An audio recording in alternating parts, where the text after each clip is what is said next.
Nah, saya ingin ke Bang Ngabalin. Bang Ngabalin, ini kan nanti akan ada 18 lembaga dan komisi. Ada komisioner-komisioner di sana, ada juga staf di sana. Nah, mereka-mereka ini akan dikemanakan, Bang, ketika nanti seandainya memang jadi dibubarkan?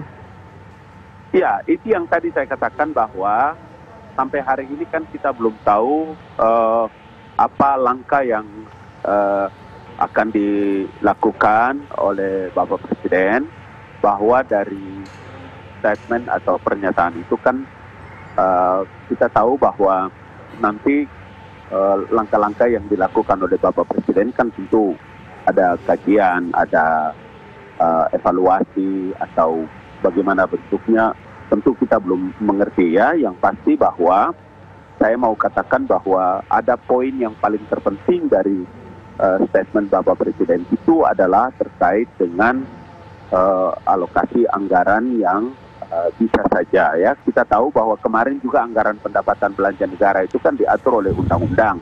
Harus sampai dengan keluarnya peraturan pemerintah pengganti undang-undang untuk menetapkan refocusing dari anggaran APBN itu. Tidak ada lain kecuali untuk percepatan penanganan pandemi COVID-19 ini. Bang, tadi Bang Rey mengatakan bahwa ini memang kemungkinan untuk satu efisiensi. Ada dua alasan asumsi dari Bang Rey seperti itu, opini dari Bang Rey seperti itu. Pertama efisiensi dan kedua memenuhi janji politik sebelum masa Pilpres dilakukan. Bagaimana Abang merespon soal poin kedua ini untuk memenuhi janji politik? Tidak, kalau saya mau bilang bahwa yang paling terpenting kan kita tidak pernah tahu bahwa Indonesia ini menjadi satu negara yang hari ini kan diterpa dengan pandemi COVID ya. Jadi mungkin di areal itu yang menurut saya harus publik mendapatkan pencerahan dari siaran kita hari ini, karena mau dan tidak mau kan orientasi dari pemerintah itu kan bagaimana bisa alokasi anggaran dalam percepatan penanganan COVID-19 ini. Itu yang saya kira tracing dan substansi yang harus bisa diketahui oleh publik terkait dengan lembaga-lembaga yang ada. Bang Rey, kalau dari pengamatan Anda, lembaga dan komisi mana yang dianggap kinerjanya lamban atau justru tidak diperlukan? Bersinggungan dengan bidang apa, Bang Rey? Meskipun kita tidak tahu persis nama lembaganya apa. Bang Rey masih tersambung? Bang Rey Rangkuti? Bang Rey masih bisa mendengar suara kami? Bang Rey Rangkuti? Bang Rey? Baik, mungkin Bang Ali Mukhtar Ngabalin bisa menjawab itu juga, Bang. Sebenarnya lembaga atau komisi mana, Bang, yang dianggap kinerjanya lamban, bersinggungan sama bidang apa, Bang? Kalau di kantor Presiden itu kan tentu beliau yang memiliki otoritas, ya, otoritas terhadap lembaga badan mana. Yang itu yang saya katakan tadi bahwa tentu saya tidak masuk dalam wilayah atau otoritas itu untuk bisa menjelaskan terhadap 18 lembaga mana yang dimaksudkan. Tetapi saya mau sekali lagi ingin menjelaskan bahwa penekanan yang paling penting, karena pemerintah dan Bapak Presiden saat ini kan mengarahkan konsentrasi dalam percepatan penanganan COVID-19. Itu yang saya maksud. Bang, ini kan kemungkinan adalah sejumlah komisi dan lembaga yang terkait dengan kementerian tertentu atau berada di bawah kementerian tertentu. Apakah ada rencana pertemuan secara resmi antara Presiden dengan sejumlah menteri-menteri untuk membicarakan ini? Atau mungkin sudah dilakukan pembicaraan tersebut, Bang? Sampai sekarang ya, sampai dengan sore tadi kami di kantor belum ada informasi itu. Tetapi tentu Bapak Presiden dengan Pak Seknek, kemudian Pak Sekap dengan Kepala Staf Kantor Staf Presiden punya agenda untuk bisa bagaimana mengevaluasi atau membicarakan itu. Baik, Bang Rey Rangkuti sudah tersambung? Bang Rey, baik. Bang Ali Mukhtar Ngabalin, nantinya apakah fungsi lembaga atau komisi yang dibubarkan ini dikembalikan ke kementerian, ke direktorat yang sejalan atau bagaimana? Ini kan ada dua, ada lembaga-lembaga yang memang di bawah kementerian, ada yang diatur dengan peraturan menteri, ada juga yang diatur dengan peraturan presiden.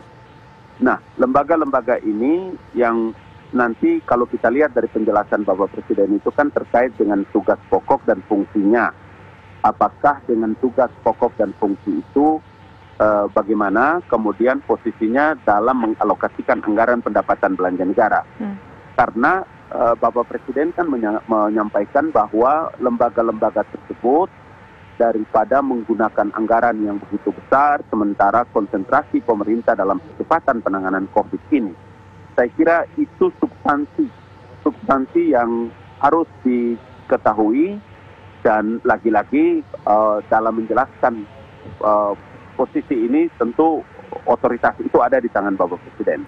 Ya, Bang Ngabalin, begini, dari tadi kita berbicara soal efisiensi anggaran, efisiensi uang di sini dalam artian seperti itu. Tadi Bang Rey juga mengatakan bahwa dalam 1 bulan saja bisa mengeluarkan ratusan miliar untuk lembaga-lembaga ini. Apakah mungkin KSP sendiri punya catatan, punya informasi berapa sih sebetulnya sebulan budget yang dikeluarkan untuk semua lembaga-lembaga di bawah kementerian dan juga di bawah Presiden?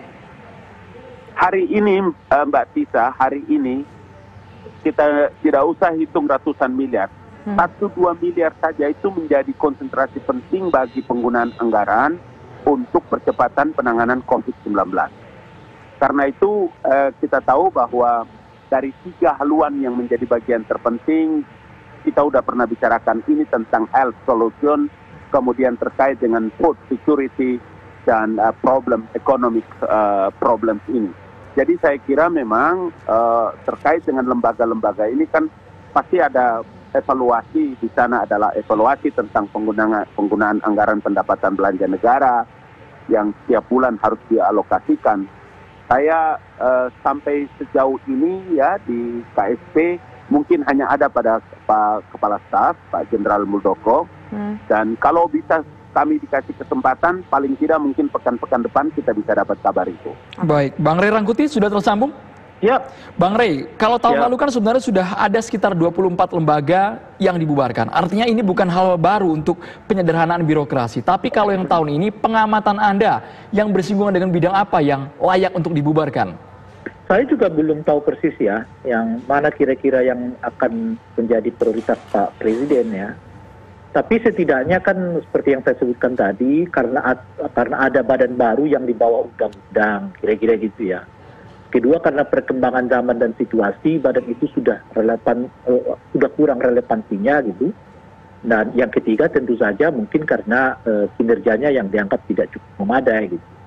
Nah itu kriteria-kriteria yang memungkinkan kita untuk melihat apakah dari sekian banyak lembaga negara yang ada sekarang ini, mana kira-kira yang layak dan patut untuk dilikuidasi gitu. Yang paling penting bagi saya adalah catatannya adalah jangan sampai likuidasi lembaga negara ini bagian dari cara Presiden untuk mengeliminasi misalnya masukan publik terhadap kinerja beliau gitu.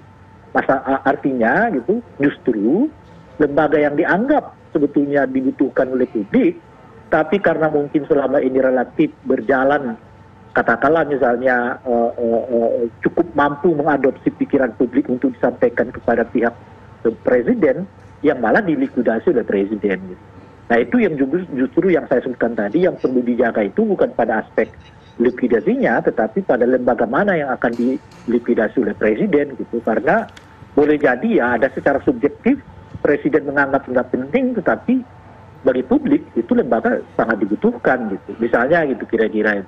Nah apa lembaganya ya nanti kita diskusikan dan kira-kira gitu. Nah itulah menurut saya yang paling penting menjadi catatannya kepada Presiden. Intinya adalah jangan sampai likuidasi ini dalam kerangka menjauhkan kritik publik terhadap Presiden. Oke, baik. Terima kasih Bang Rey Rangkuti atas waktu bersama kami di program Kabar Petang, dan juga terima kasih Bang Ngabalin sudah bersama kami di program Kabar Petang. Kita tunggu saja kalau ini terrealisasi lembaga-lembaga mana saja yang akan dilikuidasi oleh Presiden. Dan pemirsa, usai jeda berikut kami akan kembali dengan informasi ratusan orang diduga masih tertimbun lumpur usai banjir bandang menerjang Masamba, Luwu Utara. Selengkapnya sesaat lagi.